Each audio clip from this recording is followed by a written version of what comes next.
So a former Mafia boss that goes by the name of Michael Franzese has went ahead and spoken out on the Andrew Tate situation. Michael was sentenced to 10 years prison time for the actions he did, along with his father was sentenced to 50 years in prison. Michael is now well known as a motivational speaker / writer, and he makes videos on YouTube. He is also featured with a video of him sharing his story and how he made $10 million in a week as a Mafia boss. I recently did a video on the Andrew Tate matter, his most recent arrest, and I got a lot of comments, mostly in support of what I had to say. There were some that took issue with what I had to say, believing that I was defending Andrew Tate. And in some ways I was. What I was defending really his right to be assumed to be innocent until proven guilty. And some people took offense to that.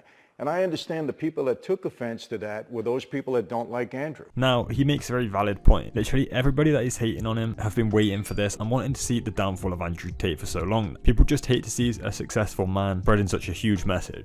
Now, we know that he's a controversial guy. He's got a lot of people that he's rubbed wrong. They disagree with a lot of things that he said. And let me get this out here really clear.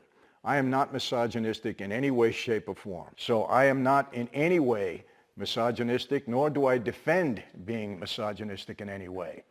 I've had conversations and texts with Andrew back and forth, and I understand what he's trying to say. I think, especially when it comes to telling young men to be men. Now, he does in some ways have an abrasive way of saying it. He does kind of throw his chest out. I don't get offended by it because I understand what he's saying. A lot of men don't get offended by it because they understand what he's saying. And there are a lot of women that are not offended by it either. One thing you have to remember is a lot of stuff gets taken out of context, and regardless of what you say, there is always going to be somebody that doesn't like it, and somebody who is against it. You cannot please and entertain absolutely everybody. I am very, very strong in the legal principle that we are innocent until proven guilty. Why? Well, based upon my own personal experience. Look, I've said this many times. My father was a made member of organized crime. He was an underboss in the Colombo family. He obviously committed criminal activity throughout his life. He went to trial a few times, and he eventually went to trial for masterminding a nationwide string of bank robberies. He was convicted and sentenced to 50 years in prison. Out of that 50, he did 40 years in prison. And I will tell you, as I sit here right now, I will take it to my grave. My dad was no bank robber. He was framed on that case. Now, this is one thing people are worried about is the police planting evidence, etc. in Tate's house, vehicles while he is not there, and being set up / staged for something he actually hasn't done. And these things do happen, and people get sent down for crimes they haven't done, and years down the line, it gets proven that it actually wasn't them, and they are innocent. Newsday, big publication on Long Island, gave her a lie detector test. She passed with flying colors. Okay, FBI agents, news reporters have said it was a bad case that my father was framed. So does these things happen? Yes.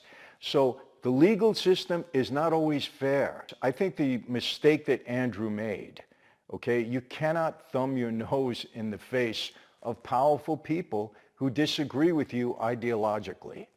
You just can't do it. John Gotti did it, made a terrible mistake. It cost him his life. Joe Colombo did it. Terrible mistake. It cost him his life. When you buck the system in that regard, okay, it's a problem. People are going to come after you. Andrew knew that people were coming after you. He said it about a month ago in an interview with Zuby. For me, it's a coincidence that he butted heads with the darling of the left, Greta Thunberg, the climate activist, okay, and a day or two later, he's behind bars. I don't like that. I'll be honest with you. It's a strange coincidence. Now, let me make this clear, too. I don't have any more information about this case than any of you do. You're making up your minds based upon how you feel about Andrew. Well, I'm making up my mind based upon what I think to be the right thing.